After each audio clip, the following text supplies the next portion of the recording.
ہیں تو لوہے محفوظ کا مظاہرہ کرتے ہیں. یہ میرا یقین ہے اور یقین کامل ہے. آپ تحت الثری میں نہ دیکھیے, عرش معلیٰ نہ دیکھیے, لوہے پہ محفوظ نہ دیکھیے, میں آپ کے قریب ہوں.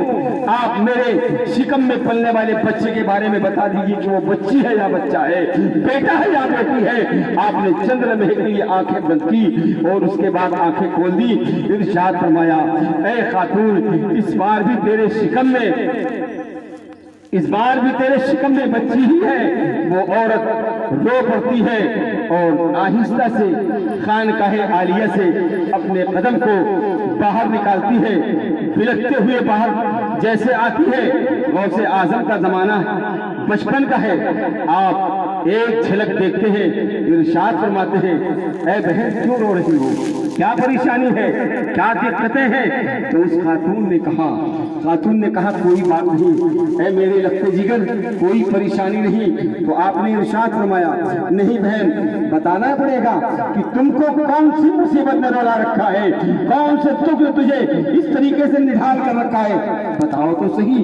اس عورت نے کچھ نہیں کہا بلکہ آپ کو خاموش ہونے کے لیے کہا.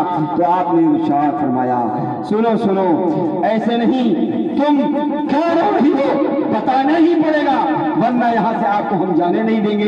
تب اس نے کہا, اے میرے بیٹے, تجھے اتنی پوچھنے کی ضرورت کیوں پڑ گئی؟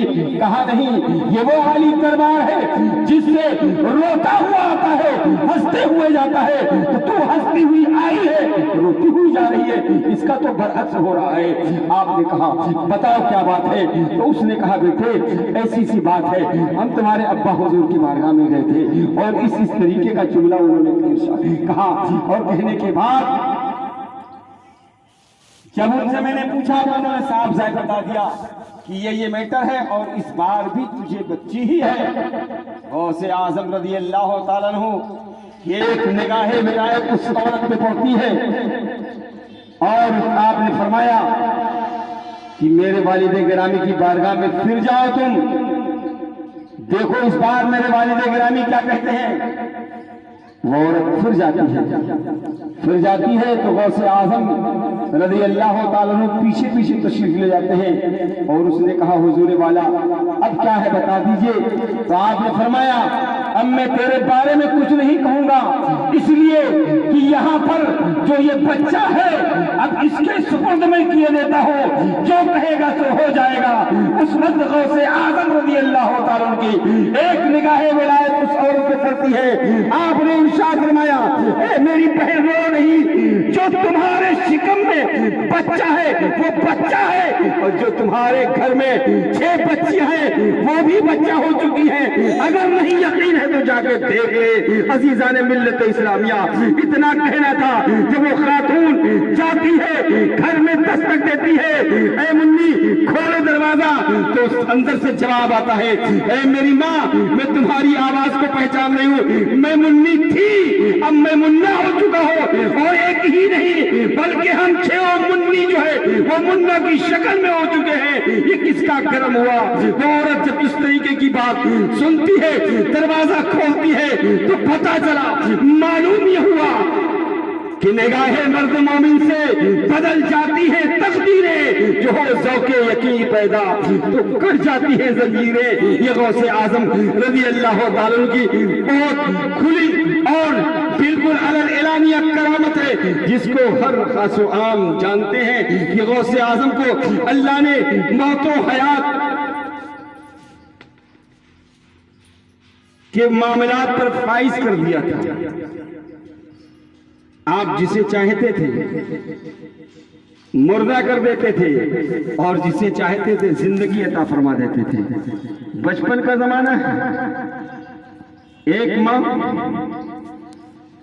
اپنے بیٹے کو گود میں لیے ہوئے آپ کی دہلیز تک جانا چاہتی ہے, اور اس وقت آپ کہ دہلیز پر اسے پہنچنے سے پہلے لوگوں نے پوچھا, کہاں جا رہی ہو, کیوں رو رہی ہو؟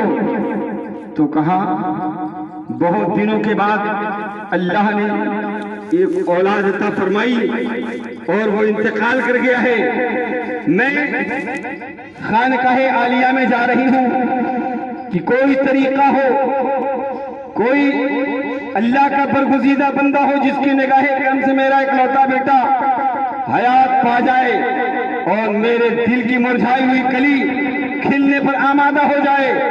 تو لوگوں نے کہا وہاں جانے سے کوئی فائدہ نہیں، خواجہ ابو صالح زنگی دوست کا بیٹا جس کا نام عبد القادر جیلانی ہے، فلاں باغ میں چلے جاؤ، وہاں پر وہ کچھ اس طریقے کا کھیل کھیلتا ہے جو اس کے ساتھ اس کے ہم عمر ہیں، اس کے سب ساتھ ہوں گے، اور وہ قطاروں میں بچوں کو کھڑا کر دیتا ہے، اور کھڑا کرنے کے بعد سامنے کہتا ہے اے بچے مر جاؤ تو سارے بچے مر جاتے ہیں، پھر جب کہتا ہے اے بچے زندہ ہو جاؤ تو سارے بچے اٹھ کے بیٹھ جاتے ہیں۔ عزیزان ملت اسلامیہ، اس نے کہا یہ بھی کوئی بات ہے؟ لوگوں نے کہا ہاں جاؤ، اگر کچھ چاہتی ہو تو ایسا ہی ہوگا۔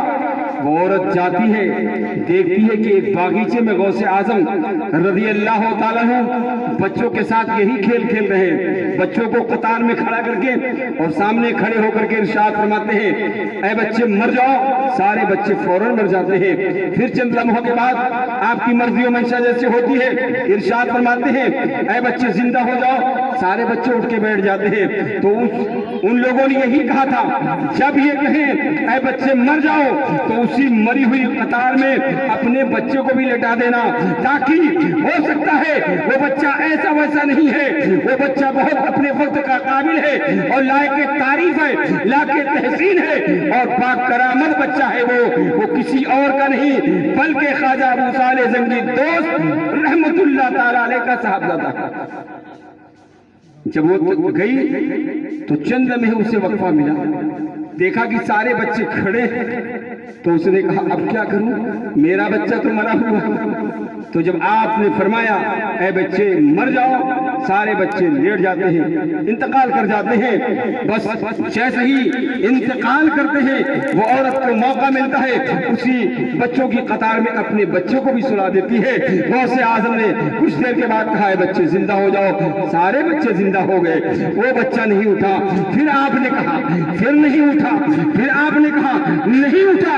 جلال کا یہ عالم ہے کہ اپنے قدموں کی ٹھوکر سے مارتے ہیں، وہ بچہ زندہ ہو کر اٹھ کے بیٹھ جاتا ہے۔ نعرہ تکبیر، نعرہ رسالت، جشن میلاد النبی، جشن غوث الوران، جشن غوث الوران، نعرہ تکبیر، نعرہ رسالت۔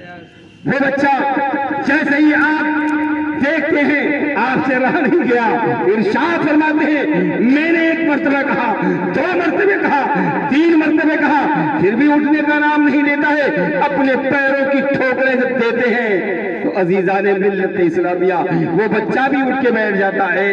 نگاہ ولی میں وہ تاثیر دیکھی، بدلتی ہزاروں کی تقدیر دیکھی، یہ اللہ کے ولیوں کی شان ہے۔ کبھی کسی کو مت یہ گرداننا کہ ہم یہاں سے آئے ہیں، جیسے آپ کی مرضی ہوگی ویسے بزرگوں کی بارگاہ سے فیوز و برکات آپ کو مل جائے۔ درود شریف پڑھیے، اللہم صلی علی سیدنا مولانا محمد مبارک وسلم، صلاۃ و سلام علیک یا رسول اللہ صلی اللہ تعالی علیہ وسلم۔ شعر ملاحظہ فرما لیں، اب آ گئی ہے بات لین دین میں تو آپ سماعت کر لیجیے۔ جتنی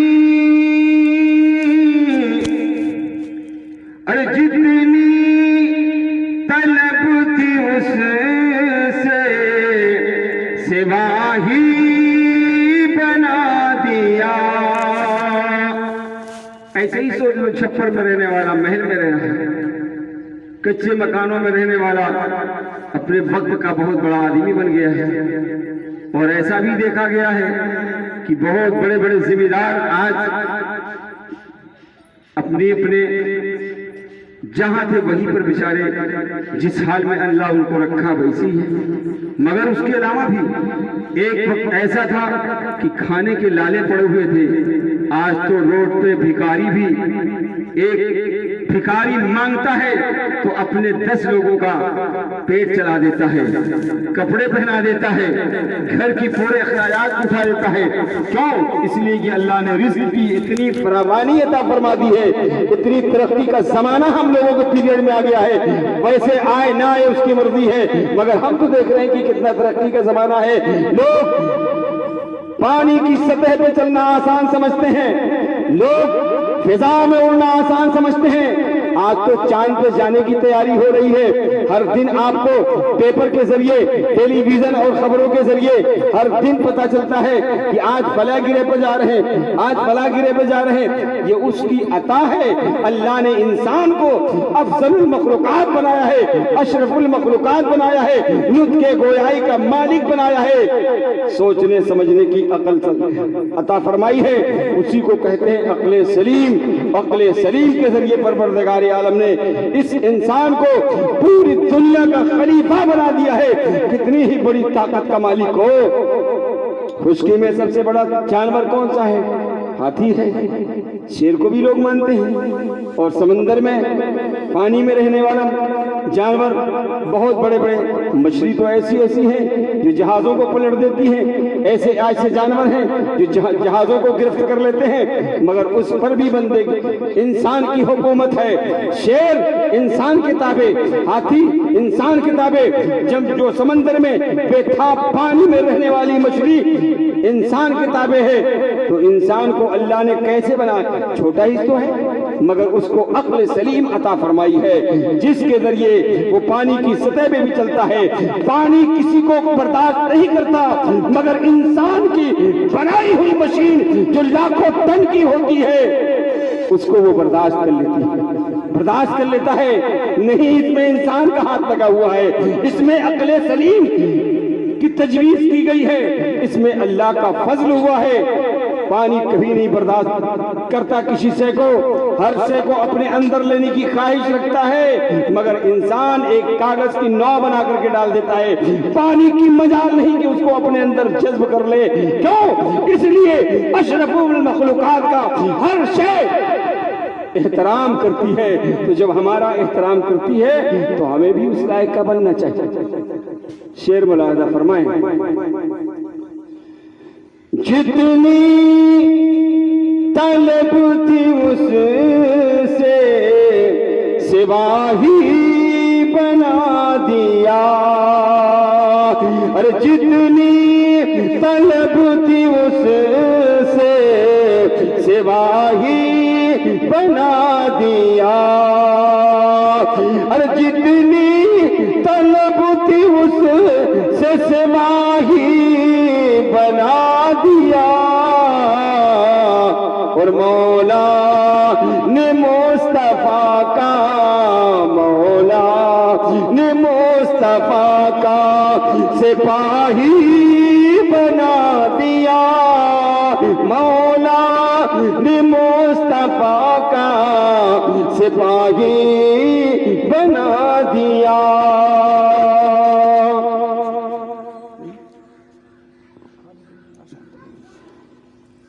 محبت کے ساتھ درود پاک پڑھیے۔ اللہم صلی علی سیدنا و مولانا محمد معدن الجود والکرم والہ وبارک وسلم، صلو علیہ دائما صلو علیہ سرمدا، صلاۃ و سلام علیک یا رسول اللہ صلی اللہ تعالی علیہ وسلم۔ اور نعت رسول پڑھنے کی برکت تو دیکھیے، نعت رسول پڑھنے کی، نعت رسول ترنم میں بھی پڑھی جاتی ہے، تہت میں بھی پڑھی جاتی ہے، اور منقبت تہت میں بھی پڑھی جاتی ہے، ترنم میں بھی پڑھی جاتی ہے۔ چاہے وہ کسی طرح سے بھی کرو، نعت مصطفیٰ ہوگی۔ اللہ کے پیغمبر کی تعریف آپ نے کیا، نعت مصطفیٰ میں شمار ہوگا۔ حمد آپ نے اللہ کے شان بیان کی وہ حمد خدا میں شامل ہوگا. بزرگوں کی آپ نے شان بیان کی، چاہے وہ تحت میں کیجئے چاہے ترنم میں کیجئے، وہ منقبت کی صورت لے لیتی ہے اور تینوں میں ہمارا آپ سب کا فائدہ ہے. اللہ کے ولیوں کو اللہ نے اپنا دوست کہا ہے، اللہ نے اپنا دوست کہا ہے، اور اس دوست سے جب کوئی لڑائی لیتا ہے تو اللہ ان کے لیے اپنا چیلنج پیش کرتا ہے. تو عزیزان ملت اسلامیہ، یہ ماہ رجب المرجب ہے جس کی آج 5 تاریخ ہے. 5 رجب المرجب ہے اور کل غریب نواز کی چھٹی کا میٹر ہے. آپ تو خوب جانتے ہیں نا غریب نواز کا لقب کیسے پڑا، ورنہ آپ کا نام تو معین الدین ہے، معین الدین چشتی سنجری ثم اجمیری. آپ کے پیر و مرشد عثمان ہارونی اور آپ کو غوث اعظم رضی اللہ تعالیٰ عنہ کی خدمت کرنے کا بھی موقع ملا ہے. آپ نے 20 سال لگ بھگ غوث اعظم کے زمانے ظاہری کو پایا ہے. غوث اعظم رضی اللہ تعالیٰ عنہ کے زمانے ظاہری کو آپ 20 سال پائے. اب آپ سوچئے جب آپ کے والد بزرگوار کا وصال ہوتا ہے تو آپ کو ورثہ میں انگور کے باغیچے، پنچکی، اس طریقے کے سامان آپ کو ورثہ میں ملے، مگر دل تو پہلے ہی نور الہی سے معمور تھا. غریب نواز رضی اللہ تعالیٰ عنہ نے تمام چیزوں کو اللہ کی راہ میں وقف کر دیا، اللہ کی راہ میں پیش کر دیا، اور آپ نے حضرت علی کرم اللہ وجہ الکریم کے اس قول پر عمل فرمایا جس کے بارے میں آتا ہے کہ حضرت علی کرم اللہ وجہ الکریم فرماتے ہیں کہ جو مال اپنے پاس رہتا ہے وہ کبھی نفع بخش نہیں ہوتا ہے، اور جو مال اللہ کی راہ میں خرچ ہو جاتا ہے اللہ ایک کا 10 عطا فرماتا ہے، ایک کا 10 عطا فرماتا ہے. حضرت علی کرم اللہ وجہ الکریم کی اس قول کے مطابق، اور وہ واقعہ یہ ہے کہ حضرت علی کرم اللہ وجہ الکریم اپنی دہلیز پر تشریف فرما ہے. ایک سائل آیا، فقیر آیا، اور آج کل تو یہ ہے کہ لوگ کبھی کبھی سائلوں کی حلیہ پوچھتے ہی نہیں. ارے یار اتنے تگڑے تندرست ہو، ہاتھ پاؤں اتنا بہتر ہے، اور تم یہاں مانگنے چلے ہو، جاؤ کہیں کماؤ. ارے تمہیں شرم نہیں آئی؟ قرآن کی آیت کو بھلا دیے. اللہ کا فرمان ہے وَأَمَّا السَّائِلَ فَلَا تَنْهَرْ.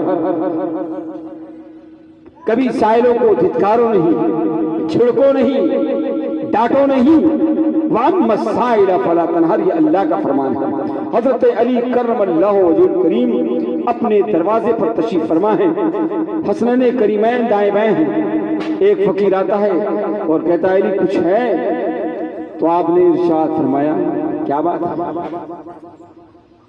کہا میں سائل ہوں، کچھ مجھے چاہیے.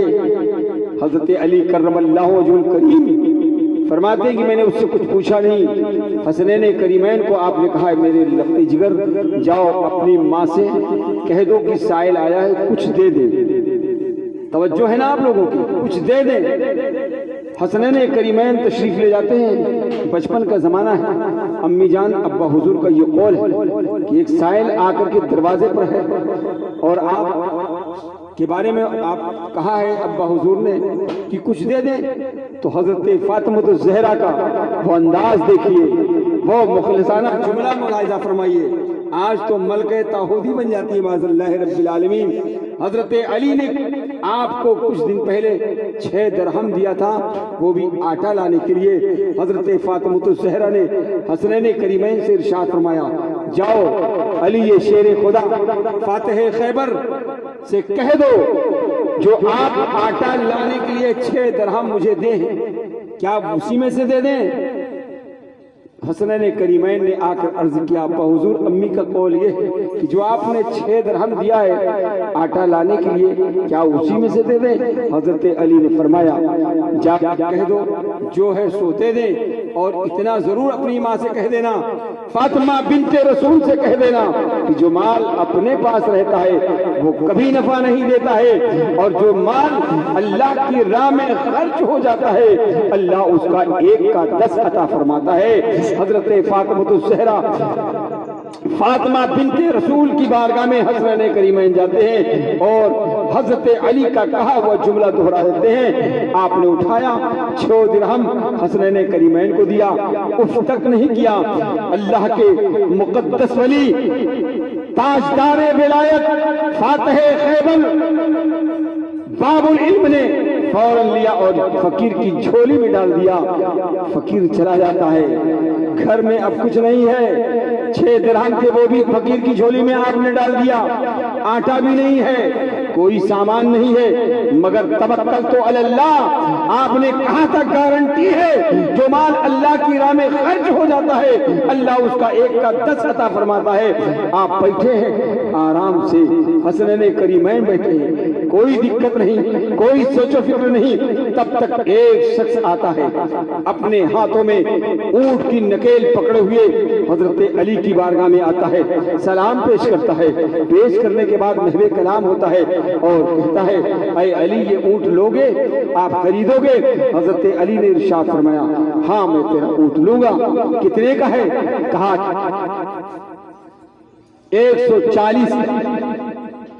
140 درہم کا یہ اونٹ ہے، لوگے؟ آپ نے فرمایا میں کھوٹے میں باندھ دیا۔ وہ آدمی گیا اور کھوٹے میں باندھ دیا، اس کا اونٹ بک گیا، حضرت علی نے لے لیا۔ حضرت علی کے پاس کچھ نہیں ہے مگر توکل تو اللہ پہ اتنا بھروسہ ہے۔ اس کے بعد اس نے کہا اے علی یہ اونٹ آپ کا ہوا، آپ کے کھوٹے میں میں نے باندھ دیا، اب آپ مجھے پیسہ دیجئے، اب میں جاؤں گا۔ تو آپ نے ارشاد فرمایا چند لمحے وقفہ کرو، بیٹھو، میں دے رہا ہوں۔ تھوڑی دیر گزرے تھے، ابھی اس کی اور آپ کی گفتگو ختم نہیں ہو پائی تھی، تب تک میں ایک عربی النسل خوبصورت حسین و جمیل نوجوان آتا ہے اور آنے کے بعد کہتا ہے، سلام پیش کرتا ہے اور حضرت علی سے خطاب کرتا ہے اے علی یہ اونٹ کس کا ہے؟ حضرت علی نے ارشاد فرمایا اونٹ میرا ہے۔ کہا بیچو گے صحیح؟ آپ نے فرمایا ہاں میں بیچوں گا۔ کتنے میں بیچو گے؟ 200 درہم میں۔ 200 درہم میں آپ نے کہا، اس نے فوراً اپنی جیب سے نکالا اور 200 درہم دیا۔ 140 جس سے آپ نے خریدا تھا اس کو دیا، وہ چلا گیا۔ 60 درہم بچے حسنین کریمین کے ہاتھ میں دیا اور جا کے کہا کہ دیکھو جو مال اپنے پاس رہتا ہے کوئی نفع نہیں دیتا ہے مگر جو اللہ کی راہ میں خرچ ہو جاتا ہے اللہ 1 کا 10 عطا فرماتا ہے۔ 60 درہم بھیجے آپ کے اندر۔ حضرت فاطمہ الزہرا رضی اللہ تعالیٰ عنہ کی بارگاہ میں یہ جملہ بچوں نے پھر دہرایا۔ حضرت فاطمہ فرماتی ہیں علی کے جیسا توکل تو علی اللہ پہ اس طریقے کا کوئی گارنٹی والا نہیں ہے۔ حضرت علی نے کہا تھا 1 خرچ کرو گے 10 ملے گا، 6 درہم فقیر کی جھولی میں ڈالی تو پروردگار عالم نے 6 کا 60 عطا فرما دیا۔ 6 درہم 60، 1 کا 10 عطا فرمایا۔ درود پاک رضی اللہ عنہ صلی علی سیدنا مولانا محمد وبارک وسلم، صلاۃ و سلام علیک یا رسول اللہ۔ حضرت خواجہ غریب نواز رضی اللہ تعالیٰ کا یہی سوچ و فکر، یہی جملہ تھا کہ پنچکی سے میرا کچھ نہیں ہوگا، انگور کی باغ سے کچھ نہیں ہوگا، یہ دولت یہ مال و زر کچھ نہیں، سب ہیچ ہے۔ آپ نے سب وقف کر دیا، غوث اعظم کی بارگاہ میں آئے، پیر و مرشد عثمان ہارونی کی بارگاہ میں تشریف لے گئے۔ حضرات گرامی یہاں تو غریب نواز جب غوث اعظم کی بارگاہ میں رہے تو غوث اعظم نے اپنی نگاہ ولایت کچھ اس طرح سے ڈالی اور دیکھا تو سینہ آپ کا بھی، آپ بھی پیدائشی ولی تھے نا، غریب نواز بھی پیدائشی ولی تھے، دیکھا تو غوث اعظم نے جو کمیاں تھی اسے پورا فرما دیا۔ آپ کی خدمت میں رہے اور 20 سال آپ نے زمانے ظاہری کو پایا۔ غوث اعظم کے پیچھے پانچوں وقت کی نماز آپ کی واض و نصیحت سماعت کرتے رہے، مگر غوث اعظم رضی اللہ تعالیٰ عنہ نے ایک دن بہت زبردست غریب نواز کا امتحان لینا چاہا کہ اس منزل پر فائز ہو پایا کہ نہیں۔ منزل پر کیا؟ غوث اعظم نے ارشاد فرمایا، عشاء کی نماز کے بعد آپ نے ارشاد فرمایا کہ دیکھو کل جو میرے پیچھے نماز فجر ادا کرے گا وہ جنتی ہوگا، اور جو دوسرے سے بتائے گا وہ جہنمی ہوگا۔ اللہ اکبر! اتنا جملہ، اور غوث اعظم کی بارگاہ میں جو جملہ آپ کی زبان سے نکل جائے وہ آپ کا جملہ نہیں ہوتا تھا، بلکہ وہ اس وقت وحی الہی ہوا کرتا تھا۔ غوث اعظم نے فرما دیا، سب لوگ سکتے میں آ گئے، اور اسی محفل میں غریب نواز تشریف فرما تھا۔ خواجہ معین الدین چشتی اجمیری موجود تھے، سبوں نے سنا، سبوں نے سماعت کیا، اپنے گھر میں لوگوں نے نہیں بتایا، مگر غریب نواز عشاء کی نماز کے بعد جب فارغ ہوتے ہیں تو کھانا نہیں تناول فرماتے، آرام نہیں کرتے ہیں، پوری رات لوگوں کے جا کر کے گھروں میں گلی گلی ڈگر ڈگر جہاں تک آپ سے ہو سکا سبوں کو آپ نے فجر تک بیدار کیا اور کہا سنو آج نماز فجر جو ادا کرے گا غوث اعظم کے پیچھے وہ سب کے سب جنتی ہو جائیں گے۔ غوثیت ماں کی بارگاہ میں کسی شے کی کمی نہیں ہے، اور کس چیز کی کمی ہے؟ مولا تیری گلی میں، دنیا تیری گلی میں، عقبہ تیری گلی میں غوث اعظم کی وہ بارگاہ ہے جہاں کسی شے کی کمی نہیں ہے۔ اے گنہگارو، اے سیاکارو، اے نیکوکارو، میں اعلان کرتا ہوں جو نماز فجر غوث اعظم کے پیچھے پڑھ لے گا وہ جنتی ہوگا۔ پوری رات آپ یوں ہی اعلان عام کرتے رہے۔ غوث اعظم رضی اللہ تعالیٰ عنہ نماز فجر پڑھاتے ہیں، اور پڑھانے کے بعد جب پیچھے پلٹ کر دیکھتے ہیں تو جامع مسجد کھچا کھچ بھری ہوئی ہے۔ آپ اسی مجمع میں بعد دعا کھڑے ہو کر کے اعلان کیا، یہ لوگوں اتنا مجمع آیا کیسے؟ اتنا مجمع آیا کیسے؟ عشاء میں اتنے لوگ نہیں تھے، فجر میں اتنے لوگ کیسے آئے؟ کیا میرے جملے پر تم لوگوں نے سماعت نہیں کیا تھا کہ جو میرے پیچھے نماز فجر پڑھے گا وہ جنتی ہوگا، اور جو کسی دوسرے سے بتائے گا وہ جہنمی ہوگا؟ کیا تم لوگوں کو جہنم کی تپتی ہوئی آگ سے ڈر نہیں لگا؟ کسی نے کچھ نہیں کہا، سب اپنی پیشانی کو خم کرتے رہے، اور سب کے دل میں یہ بات تھی کہ میں آیا نہیں ہوں بلایا گیا ہوں، میں آیا نہیں ہوں بلایا گیا ہوں۔ سبوں کی زبان پہ تھا یا غوث اعظم رضی اللہ تعالیٰ عنہ، ہم لوگوں کو پتہ کچھ نہیں تھا، مگر یہ معین الدین چشتی جو آپ کی خانقاہ عالیہ میں رہتے ہیں پوری رات ہم لوگوں تک یہ بات پہنچائی۔ اس کے بعد جب آپ توجہ فرماتے ہیں کہ میں اس طریقے کی نہیں، جس نے ایسا کیا ہے وہ خود کھڑا ہو جائے، غوث اعظم کی بارگاہ میں غریب نواز ہاتھ جوڑ کر کھڑے ہو جاتے ہیں، حضور والا ان کی کوئی خطا نہیں ہے، خطا تو جو ہے میری ہے۔ تو آپ نے فرمایا معین الدین کیا تجھے ڈر نہیں لگا جہنم کی آگ سے؟ تو کہا حضور والا ڈر بہت ہے، اس لیے کہ اس کی چنگاری کا یہ عالم ہے کہ سوئی کے ناکے کے برابر روئے زمین میں ڈال دی جائے تو پوری زمین جل کر کے خاک ہو جائے گی، ایک دم بالکل کوئلہ ہو جائے گی، اس کے اندر کوئی سکن باقی نہیں رہے گی۔ حضور والا جب اس میں ہم کو سراپا ڈالا جائے گا تو یقیناً بہت تکلیف ہوگی، مگر حضور میں تو اس بنا پہ ان لوگوں کو لایا کہ یہ جتنے ہیں سب جنت میں چلے جائیں، ایک غریب نواز، ایک معین الدین اگر جہنم میں جاتا ہے تو جائے، مگر سب کو جنت میں چلے جائے، اتنا کہنا تھا۔ غوث اعظم کی نگاہیں اٹھتی ہے محبت کے ساتھ، ارشاد فرماتے ہیں اے معین الدین تو تو غریب نواز ہے، تو تو غریب نواز ہے، یقیناً اے معین الدین سب تو جنتی ہو ہی گئے، مگر سب کا جتنا مقام ملا کر ہوتا ہے اس کے کئی گنا تیرا مقام جنت میں اونچا رہے گا۔ آپ کو غریب نواز ہونے کا شرف جو حاصل ہوا ہے وہ غوث اعظم کی بارگاہ سے ہوا ہے، وہ غوث اعظم نے عطا کیا ہے۔ اور غوث اعظم رضی اللہ تعالیٰ عنہ نے غریب نواز کہہ دیا، ایک دن کے لیے نہیں کہا ہے، 2 دن کے لیے نہیں کہا ہے، 1 مہینے کے لیے نہیں، 1 سال کے لیے نہیں، 1 صدی کے لیے نہیں، بلکہ صبح قیامت تک کے لیے اپنے آپ کو غریب نواز کہہ دیا ہے۔ آپ کی طرف جو ہی جاتا رہے گا آپ کے فیوز و برکات سے مالا مال ہوتا ہی رہے گا۔ محبت کے ساتھ درود پاک پڑھ لیں۔ اللہ رب محمد صلی اللہ علیہ وسلم، صلاۃ و سلام علیک یا رسول اللہ صلی اللہ تعالی علیہ وسلم۔